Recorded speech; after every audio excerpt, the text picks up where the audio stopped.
Cool. Well, afternoon, everybody. Sorry for being a minute late. That's on me. Late for getting mic'd up. We're here to talk about, I would say, something that is a move that began recently and a movement, I think, in the building. This is a movement to take diesel out of live events and festivals. And on the panel today, we've got a bunch of people involved in different aspects of that. And I'm going to ask them to in turn introduce themselves, tell us what part they play in this movement to take diesel out of live events. And then we'll get into a discussion about the challenges, the opportunities, the technologies that are coming through, and actually the economics, because it's always important to talk about the economics. So we've got some really interesting data and some numbers as well. I'm going to start with Claire from AGF. Where you go? Great. Well, I'm Claire from AGF. And on the energy side, we've been looking at the power requirements, the energy usage, and solutions for festivals for nearly 20 years, often asking really laborious questions of these guys, saying, come on, fill in our forms. What are you up to? And we've recently been working with the broader industry to do something called the Low Emission Festivals, which is essentially a project to go, okay, we know what needs to be done. We know what the problems are. Why isn't it happening, and how can we move some of those blockers? Am I going to slides already, or are we doing intros first? No, good for slides. Okay, cool. So we've got some preliminary findings from this that I won't show you today, but I'm also inviting people to get involved because we need more festivals to respond. We need more power providers to respond so we can get a really good, clear picture of where we are and where we're going. So to start these, do I just click across and it pops up? Magic. Which one are we on?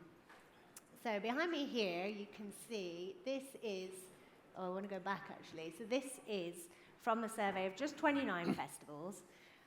We have the majority, that grey and black there, is that like 65%, is diesel generator. The slightly greyish colour, it's deliberate that they're quite indistinguishable, because that is HVO rather than diesel in the generator. So we've had quite a big switch. I then had a look at what is 10,000 capacity plus. What does the picture look like then? And you can see if you're a 10,000 capacity plus event, it's still mostly generators, so mostly diesel.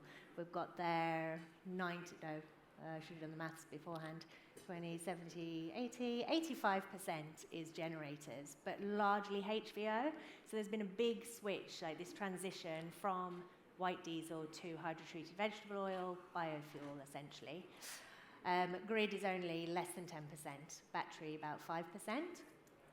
And then I wanted to show these next two slides, and then I'll leave you alone for graphs for the rest, I promise.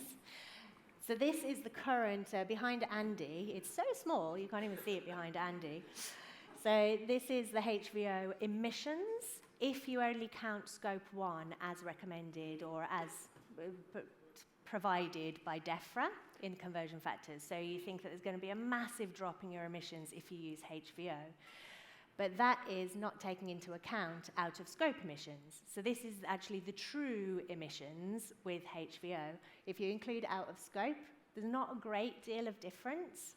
The reason that it looks so low on the other chart is because they take the fact that the carbon has been grown into the plants that are part of the HVO, or whatever that source is part of the surface carbon cycle rather than a fossil carbon cycle.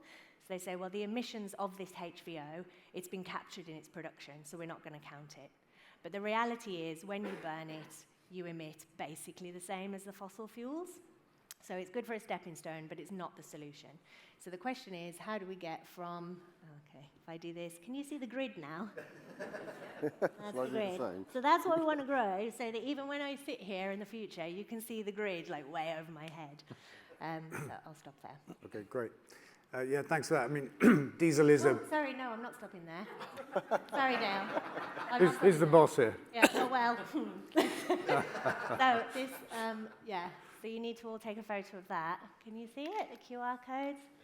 And that way you can fill in the surveys as well. I forgot that really important. Surveys. Sorry. All right, then I'll hand over and you're the boss. Thank you. So like, diesel's a big problem, I think, for live events, outdoor events. We've got a wonderful grid in our country, very reliable. There's emerging technology as well that can make diesel generators more effective in the interim before we get events and sites on the grid and stuff like that. And the rest of our panel are going to talk to us now about the part that they're playing in that move to grid up live events, essentially. Andy, I'll hand over to you. Yeah, sure. Hi, I'm Andy Mead from Instagrid. We're a manufacturer of battery technology to replace diesel generators. That enough from me? Yeah, fine. Seriously? So, Come on, you had more to say. no, I've got plenty to say. I don't want to hog it. So really what we've seen over the last 20 years is a pretty major miniaturization and move forward in technology that can replace diesel gensets in the form of batteries. So in the same way we've seen the miniaturization of phones and satellites and all kinds of other technology, we're seeing that now in the power industry. So now you can have meaningful amounts of energy moved around in the form of a battery and now begin to replace petrol and diesel generators. So Instagrid, for example, has a 20 kilo portable battery, which you can replace a small petrol generator with for small events. This just wasn't feasible only a few years ago. So we think that batteries are a really kind of important part of the transition away from fuels. The other way that we see batteries playing an important part is in the efficiency of diesel generators. So quite often with events, we see load profiles that are up and down, asymmetric load profiles, and the result is that you don't get very fuel efficient use out of a diesel generator. So by hybridizing that with a battery, you can improve the fuel efficiency and reduce the costs. Nice one. Thank you. Craig? I'm Craig Hardeman from Power Logistics. We're a temporary power provider, providing power to events, festivals, concerts around the world. We are highly focused on reliable, sustainable technologies and helping you guys trying to transition across to alternative technologies, as shown here, to diesel generators, and also transition from HVO. We've got great experience with batteries with the likes of Instagrid and plenty of other partners. Key part in that, like as Andy said, the amount of times we go to an event and there's a generator running 24/7, but it's only used at its peak capacity for 10% at that particular time. The rest of the time it's running, it's actually running at a less efficient rate, so you're burning more fuel than you actually need to. So adding in batteries, you hybridize the system, make it a hell of a lot more efficient, and it also gives you the heart of the system to then bring alternative technologies like solar panels, wind turbines, and fuel cells. All right, thank you. And I think there's a key statistic in there. We talked about it just now. The number of kilowatt hours of energy that you can get from a litre of diesel at a festival. Do you want to just tell us that? Yeah, so the theoretical maximum of energy you can get out of a litre of diesel is around 3.5 to 4 kilowatt hours per litre, and that's based on a highly efficient engine. But when you see most events or most generators running, they're easily below the 2 kilowatt hours per litre. Some we've seen as low as 0.5 or even 0.2 kilowatt hours per litre, and in which case your emissions are going through the roof, but you're not actually getting much energy out of it. And when you add in a battery or other technologies, you can easily get that up to the 3.5, 4 kilowatt hours per litre, and then you know you're getting your biggest bang for your buck out of that fuel, and you're not wasting any emissions on producing that energy. Yeah, that's brilliant. And I think the other key thing, well, in case I forget to come back to it, economics. Yeah, so again, with our customers, we've noticed, especially when they're 0.5, well, less than 1 kilowatt hour per litre, adding a battery in depends on the size of it. The cost of the battery is covered by the fuel saving. So actually, yes, initially the cost is more because you've got to pay for an extra bit of equipment, but when you look at the fuel consumption post-event and the cost of fuel, that's more than covered the battery. And some events are even cost positive. You're actually getting money back because they've put a battery in place. So there's the reasons to use it now are far greater than they used to be. That's brilliant. And so we're talking broadly cost neutral and a vast saving in emissions. What's not to like? Andy? I'm Andy Hibberd from Ecotricity. So Ecotricity, we're the world's first green energy company. We build our premise around building new sets of renewables, and in terms of this sector, we're here to provide a solution to change the dynamics of the graph that Claire showed earlier to make sure that more of the power for festivals is coming from either grid, battery, or renewables. Yeah, nice one. And just to add to that, Grid Faeries is a concept that we recently created, and the clue is in the name. Our mission is to come along, wave a magic wand, and provide grid to outdoor events with no cost or hassle, as far as possible, the hassle side. I want to run through the panel now and just talk about what you see the obstacles are, the problems in terms of getting diesel out of events and getting batteries in, getting grid in, that kind of stuff. Reverse order. Andy? So I think for me, there's probably 3 high-level challenges, or the flip side of the coin, opportunities. So one of them is around knowledge. So as Craig was just discussing, things around the misconception of how efficient a diesel engine is and the cost side of things. So I think there's a lot of work that can be done by the industry to help inform people better and provide that lens of communication to drive through the fact that quite a lot of what comes out isn't necessarily true. I think the second one for me is around data. So we know that there's a historic way of working that effectively sets things up so that we get data that will say, right, we think this diesel generator is going to run for 6 hours at this type of power level.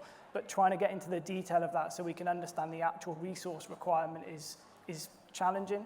And I think the final one for me is a joined up approach and making sure that everybody's on the same lens in terms of what we're trying to aim and achieve.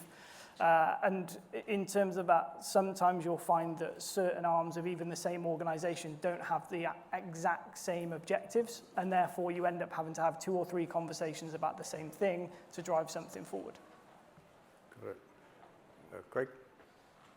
Yeah, as Andy said, data is the key part to that, and we've got oodles of data from the events that we power.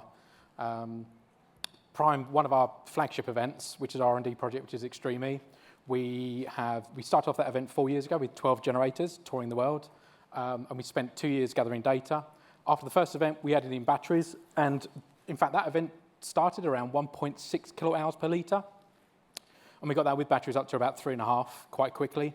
And then with the data we gathered over 2 years, we were able to come up with a plan to transition that away from generators. So the event now runs on, it's got about a megawatt and a half of battery storage. We've got hydrogen fuel cell, which is run off of methanol, and then we also run on solar as well. And then the backup generators there, there's the odd occasion where we do peak beyond what is capable, so we do have to use the generators, but it's very minimal. And the plan next season is to get it to expand on the solar, expand on the battery storage, and to completely get rid of them for the entire event. And what we've learned on that event, we put into other events in the UK. So data is key. Without data, you can't make informed choices.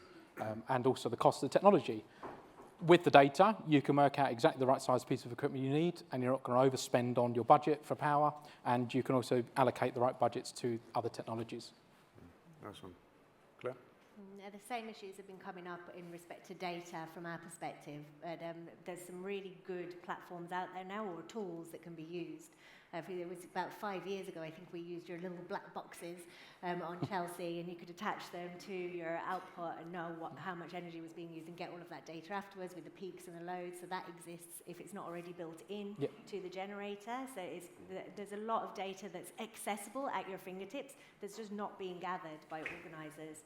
I mean, the likes of Power Logistics have got some amazing telemetry software where you can find out, like, to the nth degree, like, oh, that sponsor, because they had a very white background. Oh, I should have done a black background on my slides. Anyway, because they've got a big white background, there's a sudden peak in the energy consumption. This kind of information is really useful for your design as much as anything else. Another issue that comes up a lot is cost. We've already spoken about that. Sometimes it's considered as too expensive even before it's been costed. And then another factor that's come up is who takes responsibility if it falls down and if it doesn't work. Like, no one wants to take the risk, and there's a perceived risk to there being something that's not the traditional power. Understood. I think the cost issue is perceived as well, actually, and not actual. And what I'm hearing from the three of you so far, actually, is that data's a starting place. Yeah. So if you're out there running an event and you won't make a change this year from diesel generators, at least capture your data, because if you've got your data, then you're in the right place to start on this journey. And just to add to that, the data, once things are already set up, is one thing, and that helps you to inform for future years, which is generally a really effective way of doing it. But then there's also the spec'ing of the power in advance, and that's something where there's a lot of confusion and misunderstanding, and always and always connecting to, like, always just sending what your connection size is or your plug. So there's a lot to be done there as far as helping people and giving them the tools to be able to spec the power properly. And when you do get the data, sharing it, because so often it just goes to the event organizer or the production manager and it doesn't get shared with the actual energy users. So that's something we need to change as well. All right, thank you. Andy, what you got? I suppose I'd say technology. I think, you know, we are moving along with technology, but it doesn't matter how big your battery is, it's a finite amount of energy. We haven't got the, it is how you use it. And you don't have the same kind of energy density that you've got in fuel. So there's a challenge around getting the energy that you need to a site if it's not in the form of a liquid fuel, right? So one solution to that is the grid, right? So I think everyone should know and agree that if we can get on the grid, then that's the single best thing that we can do. If we can't get enough grid, then maybe we can complement that with a battery. We can start to use new sustainable fuels like hydrogen, like the others. There can be a cost barrier to those fuels. There can be supply issues to those kind of technologies as well. Like where do you get a hydrogen fuel cell and supply of hydrogen from is not everywhere yet. But we are seeing the trend moving along and you can make a switch. So if you can't get off diesel today, you could look at, could adding a battery reduce my diesel and my CO2 related to diesel? That's something you can do now. And there are a dozen suppliers out there that can provide you with reliable batteries that will complement the diesel generator and take that first step towards getting those diesel generators off the site altogether. Yeah, nice. And actually, that's not that's not even a question, is it? Can a battery help me save fuel? Surely that's never... Oh, this is a given. It's not a myth. It's proven. If anyone wants data on that, then, you know, plenty of people here that can provide data on that. So it's certainly true. There is a net benefit in terms of fuel efficiency. The conditions obviously need to be right. And in events, they generally are with, as I say, this kind of lumpy load profile. Yeah. Yeah, that's nice. Excuse me. I think it's worth me just saying some few words about grid Faeries in terms of our approach to this at this point. A lot of events take place on sites where other events also take place during the year. They're not single-use items. I mean, Glastonbury would be a good example of the contrary to that. There's just the one event on that site per year.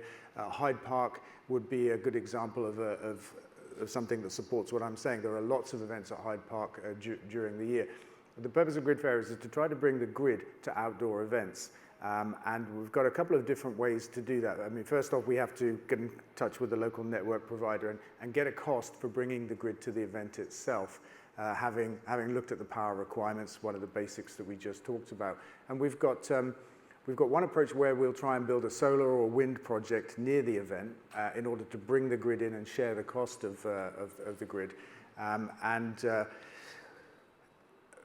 We'll pay the capital cost of the grid connection itself and get paid in diesel savings over say a 10-year period. So there's no capital cost to an event to do that, just a big environment saving and that kind of stuff. And we're involved in a couple of projects I'll ask Andy to explain a little bit more about now, where it seems that once the grid comes in, then there are some uses all year round that can be made of that grid by some of the landowners actually of the sites we're working on. And just bringing the grid in, we talked about this backstage, itself may not be enough because you may not be able to bring enough grid in. But this is where batteries come back in again, that you can balance your peaks with grid and batteries instead of generators and batteries. But that's the concept, basically. We'll wave a magic wand, put in a grid connection, and that should take generators out of the equation. A couple of projects we're working on, Andy, is worth... Yeah, of course. So we are working on a project at the moment, fairly early stages, but a lot of discussions have been had at Moat Park, and I think there's 21 different events and festivals on that site. So the number of days that site is in use across the year is not a week or a few days. It's pretty much across the whole summer period. Now, what we're looking to do there is bring in a sufficient grid connection that in reality you maybe don't need a battery at all. But then there's certain things where there's certain events where there's camping, and that camping location is slightly away from where the main festival is. So possibility that you can bring a grid connection in to drive the festival, and then the camping site and lighting and toilet blocks, etc., can be powered by a battery separately. So in terms of what we're finding from that, obviously, one of the first things was getting the data, and we've been very fortunate in the discussions that we've had so far that we've got a production company, we've got an events owner, all of these people are lined up and on the journey and see the validity and the potential for that. And one of the key drivers to that, and we talk about it, is cost. So we've got an events organizer that can see the cost benefit of moving away from that diesel generator. So I think what we're starting to see through this and what we can hopefully do is shine a bit of a torchlight on the fact that this is feasible and possible to do. And we know that there's individual cases already where we know that we can absolutely drive this stuff forward. So we are, as we say, we're looking to bring that grid in. There's potentially as well some longer term use cases in terms of EV charging in the local area, and that can help again drive some of that cost profile. Yeah, nice. Yeah, we've got a few more minutes before we might go to Q&A. Anybody want to throw in some thoughts, either about where we are now or where we might be in the future, emerging technologies, for example? Hands up, who want to go? Andy, you look like you want to say something. Well, I would, I think I'd probably maybe pressing the same point, but I feel like this is the decade that we can do it, to be honest with you. I think all of the stars are aligning in terms of regulatory pressure, in terms of getting rid of fossil fuel subsidies, in terms of, great organisations pushing for implementing the grid, new creative business models to push the grid in, battery technology improving, reliability improving, supply chain improving. So I really hope we are sitting here in a few years' time saying there's events don't use diesel generators anymore. So I think remember those good old days, those bad old stinky days. Yeah. That's a good point, actually. We haven't talked about that. We've focused on the cost and the emissions of diesel as an environment issue, but it's a health issue, and it's a kind of experiential issue as well at the event. I've walked through lots of different festivals and events, and you get downwind of a generator, and it kind of... Or you're sleeping next to one. It's like, all the time. So it actually improves the experience of the event for the people that are coming, not to have generators. I think the other exciting thing as well is that if we're doing developments that bring in new solar farms or new wind farms, etc., then we're actually increasing the amount of renewable energy on the grid, which means for all of those venues who are wanting to switch to grid, or any time that we use grid, bit by bit, we're actually building the green energy mix that we need, the green fuel mix that we need in the country. And this is something that we can do with the power of our events, because at the moment we're spending all of our money on our energy bill for our festivals and our events and our tours, and we're giving it to oil and gas companies, and we could actually be using it to build new renewables. So let's start doing that. That's a good point. That's a good point. And some of the savings are huge. We could be talking about halving your fuel bill or cutting it down to 1/4 from your numbers, and actually spending that money instead on renewable energy. I like that. Good. No, indeed, I'd say it's an exciting time to be in power at the moment because of all the way technology is moving. So batteries we worked with for the last 10 plus years. That chemistry has moved on from lead acid to lithium ferrite to lithium mineral. And fuel cells, we've used gaseous fuel cells for the last 2 or 3 years with some great successes, but we know that gas is a difficult fuel to deal with, which is why we've not really kind of focused too much on it. But new alternative fuels like methanol, green methanol, it's a liquid fuel, highly energy dense in hydrogen, and that's something we're actively exploring last year, this year, and moving forwards. But one thing I wanted to add to the data conversation we had before was the data's great, it can help you plan, but also it can help you prove what you have achieved or what you haven't achieved, because we've tried so many technologies that sometimes it doesn't always work. But if you haven't got that data, you can't prove or disprove it. And I think that's also helps you with your direction, because you could go down a bad path. You could put a battery in, but it may not be the right application for the battery. And in which case you keep going down that route, end up spending more money than you need to. Whereas actually if you looked at using the battery in a different scenario, peak shaving with a grid supply, which we've done quite a few times, you don't need a generator. So keep saying it, but data really is the key part to any transition off of generators. I agree. I think data is key to so many of the things that we need to do, actually. The case we need to make for the environment, for the move to net zero, and I think data is at the heart of that, personally. Did you have anything else, Andy? No, I think the only thing that I'd think about, and it's slightly different to the lens on this, is around the audience. So at the moment, I would argue that most of the audience come to an event, they probably don't really consider how it's fueled, but that's because everything's hidden. right? We don't want a big diesel generator out the front of a stage.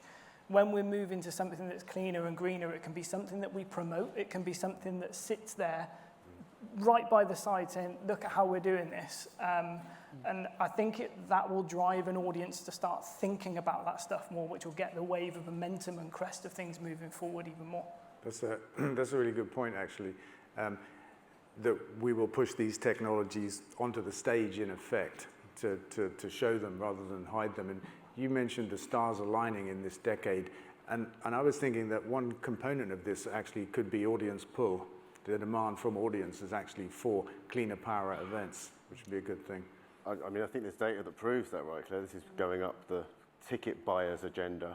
Yeah, is that right? Yeah, exactly. Yep. Well, people have already indicated that they want to have greener events. They don't all necessarily look at the data in the back end of what's going on. But if you are able to promote it, I mean, we've seen it with Firefly Solar, for example. Back in the day, you'd have the panels so that they're visible. Glastonbury this year had their wind turbine visible out at the front. It's something that it looks good for one thing, no matter how much power it's actually drawing. Interesting. I heard somebody on a panel this morning say that the greenest event or greenest festival that we can have is the one that we don't have, arguing that there's no impact if we don't do something. And actually, I think that's wrong. And you've looked at some data, I think, that shows, for example, you can give us the numbers and stuff, but actually people use less energy at an event than they would use at home. So getting people out of the houses to come to a festival, they're using less electricity. And that's, I think, really interesting data to counter this idea that events are somehow unsustainable of themselves. Yeah, I think so Alex will be doing a presentation, actually. He's up at the back of the room again. Hi, Alex. In room 2 later on. But when we look at all of the fuel and kilowatt hour data that we've been given by the festivals, how accurate that is, it can be refined for sure. But it's generally around about 1 kilowatt hour per person if you look at per person per day, which is kind of a strange way to measure the festival power. But 1 kilowatt hour per person per day compares to, what's the national average? It's going to be about 10 per household. 10, so if you say it's 4 people in a household, then 2.6 or something like that. 2.6. Yeah. So it's maybe a third or like a quarter of what it would be if you were at home. So there's definitely savings to be made there. Obviously, it depends how you travel. Well, we've got about a quarter of an hour left I think it's a quarter of an hour, for questions, actually. I think I'd like to throw it open right now. We've got an early taker here in the red top.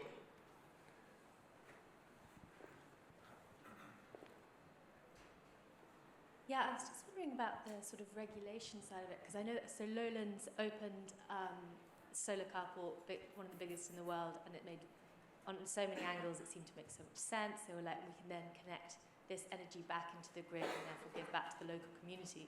But I remember reading that they said that it took a really long time for this project to happen because they were just hitting so many like technical issues and regulatory issues with the local council and just sort of Dutch regulation hadn't caught up with something that, because as you're saying, it all seems to make sense, but do you think there's likely that there are going to be these sort of blockages actually implementing it in this sort of regulatory environment?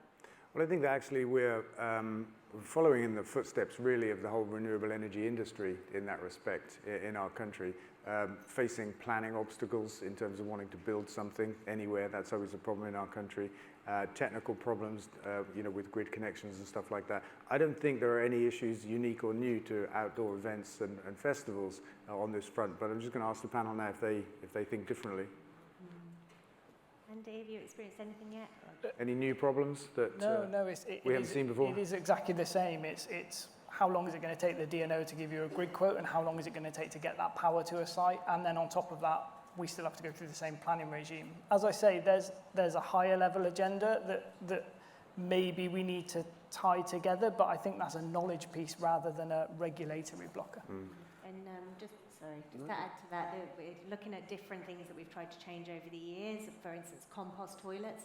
The first 3 or 4 years, I think, that one compost toilet company were operating here, it was completely illegally until they could prove that actually it was fine, and then the regulation changed. There's different rules in different countries as well, like with battery, for instance, and like Eurosonic and Groningen, they've not been allowed to use their battery a couple of times because the fire brigade said no. it's not okay, it's a fire hazard. So there's different obstacles in different places, but the more that it becomes the norm and the more that we're asking for it, the more we can change it. And it reflects also with, we had the carbon removals panel earlier on, where a lot of that legislation, regulation frameworks don't exist yet or aren't ready for the way that we want to do things. And that's where we just need to keep pushing and changing it. But this has already been done. Like, you know, grid isn't new, renewable energy isn't new, so we should just get on with it. Nice. Andy, did you say? Well, I would just say that also there's a lot of, positive new, like outright diesel generator bans in some places. You can't get a license to do a film set shoot in some parts of the world if you want to use a diesel generator. In other places, they're going to charge you a premium if you want to use a diesel generator. These are really encouraging signs that, the authorities are listening and the authorities that want that change as well. So I think, let's beat them to it and be faster than the regulation. But there's a lot of positive change on regulation happening that works in favour of a lot of this transition. So I think that's something we should definitely take home. It's not all about the challenges that regulation brings. Sometimes it brings benefit as well. Oh, for sure. Nice one. First hand I saw down here. Where's our mic? There we go.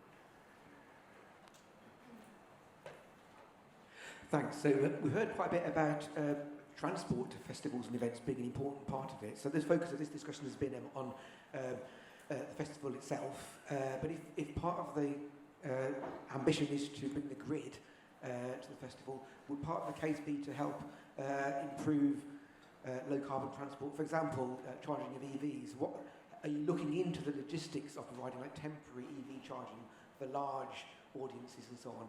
Is that kind of part of the thinking?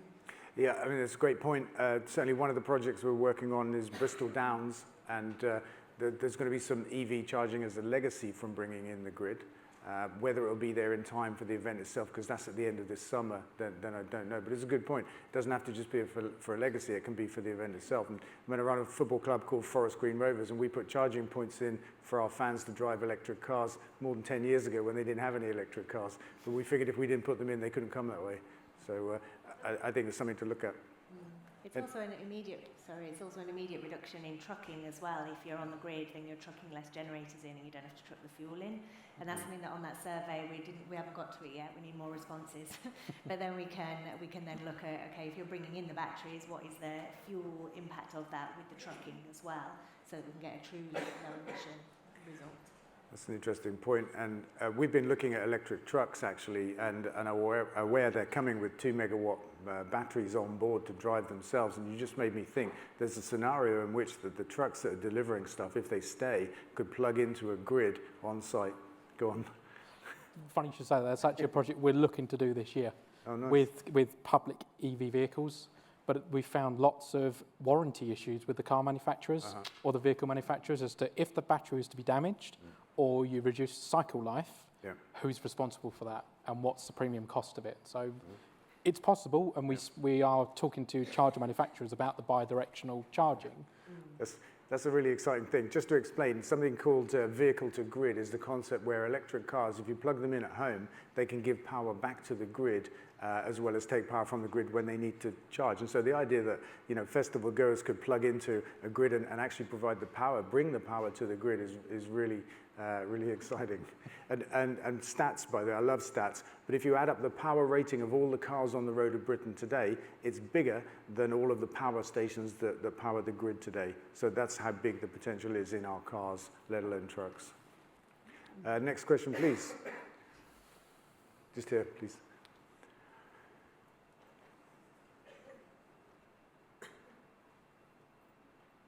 Thank you.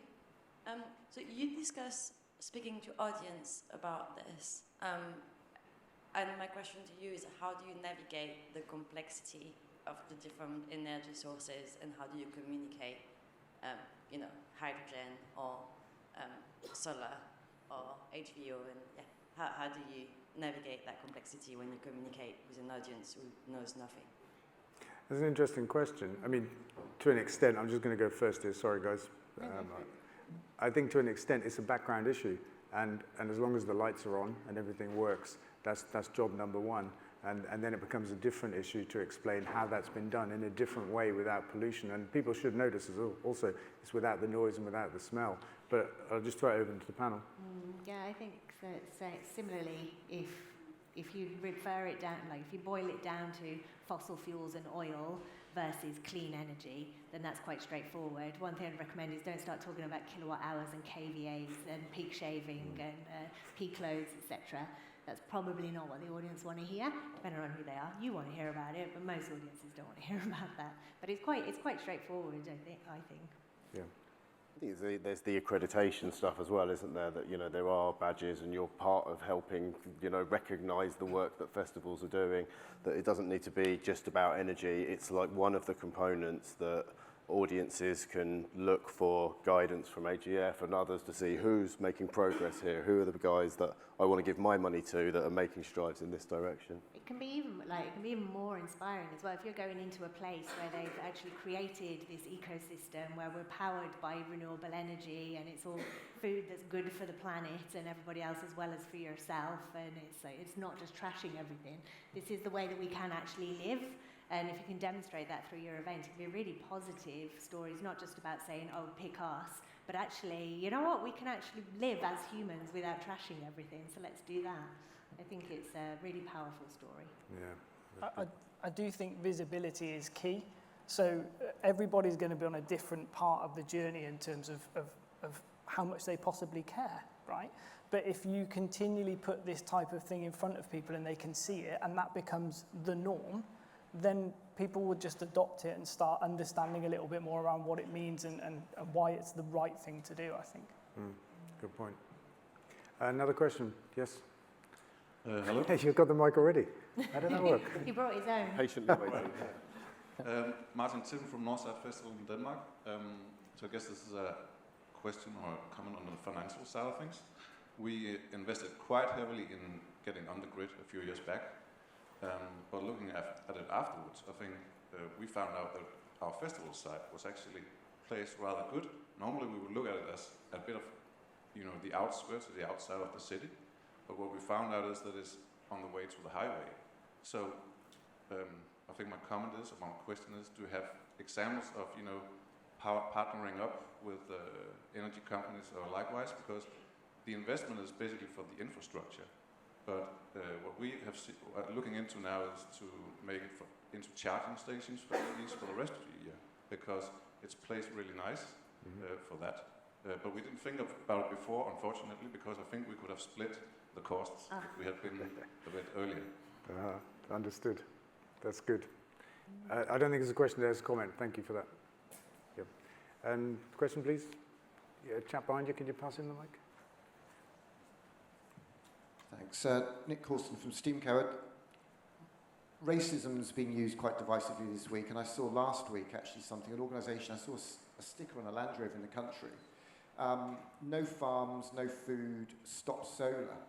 My question to the panel is, what risk do you think, how all the great work we're hearing here today, what risk is there for the culture wars sucking this up and weaponising it against this industry? Do they stand much chance doing that? And what do you think of that organisation? I didn't just come across it. Do you mind if I take this one? Go for it. Welcome. I don't know if there's a chance of this being sucked into the culture war or not. And I'd say, actually, we can't worry about that because those guys will choose to suck whatever they want into the crosshairs. And that shouldn't put us off. But the idea that solar farming is against food farming is just nonsense. You only have to look at the data to see that. And actually, solar farms are only allowed on land of a grade 3B, I think it is, or lower, which is really poor land for growing food on. They're not actually in competition. And we have mad amounts of land spare in our country. We think we're a crowded country with lots of built environment. About 10% of our country is built on. About 75% is used by farmers. Most of that is used to grow food, to feed animals, to feed people.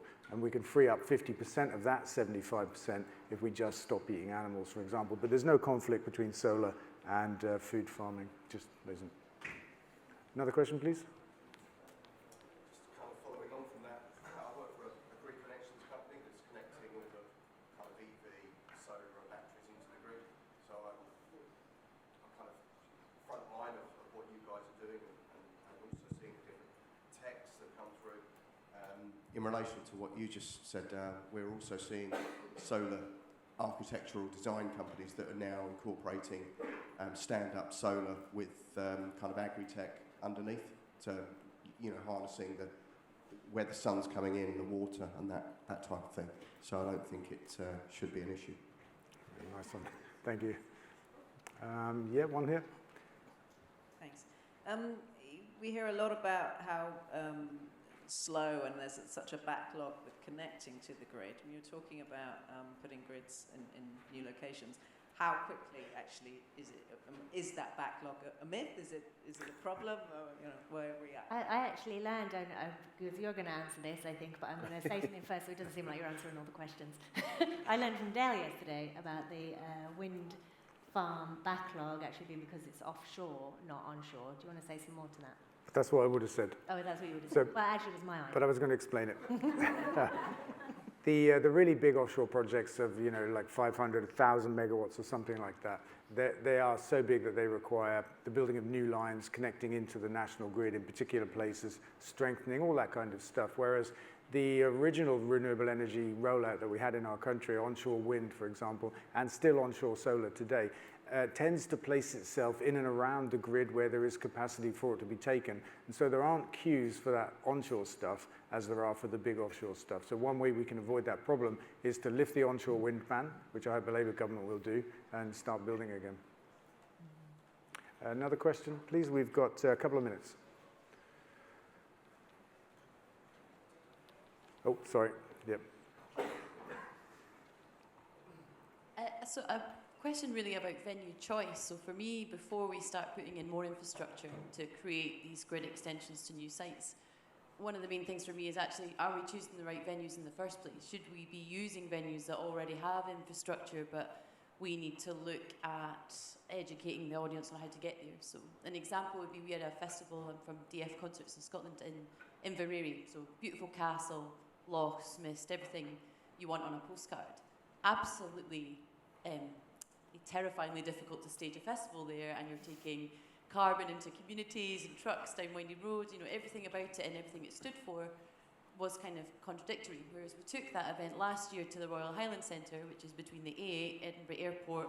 You can barely get your noise levels are fine because it's noisier than our stages anyway when you take a background reading, right? So it seems very counter what we were trying to do. However, sustainability-wise, it was on the grid, it was on the tram network, the hotels for the airport were already there. So we made massive strides by actually, as promoters, rather than making the venue that suits our P&L and suits our idea of what our gig is to look at the venues that we have available to us and make our gigs fit into existing infrastructure. I just wondered if anybody else had experience of that. I just wanted to say on that one of the first questions on the AGF assessments, when we do the Greener Festival assessments or Greener Arena assessments, etc., most of the festival ones, is have you chosen a location that already has the infrastructure and that's easy to access by public transport? So the first thing is in the design, again, choose the place that already has it. But what we have seen is that a lot of our very well-known event sites that we've been using for decades with huge events that are never going to be somewhere else, well, they probably will, or they won't be allowed to happen. But there's a lot of very busy event sites that don't have that access, and we've just built an industry around it in order to make that work. So those are the ones that we want to change. Definitely, if you can get one that already has it, it's a no-brainer if you can make it work. Okay, that's great. The clock just struck 3 o'clock. I want to thank the panel for a great discussion. Thank you all for listening and taking part. Thank you.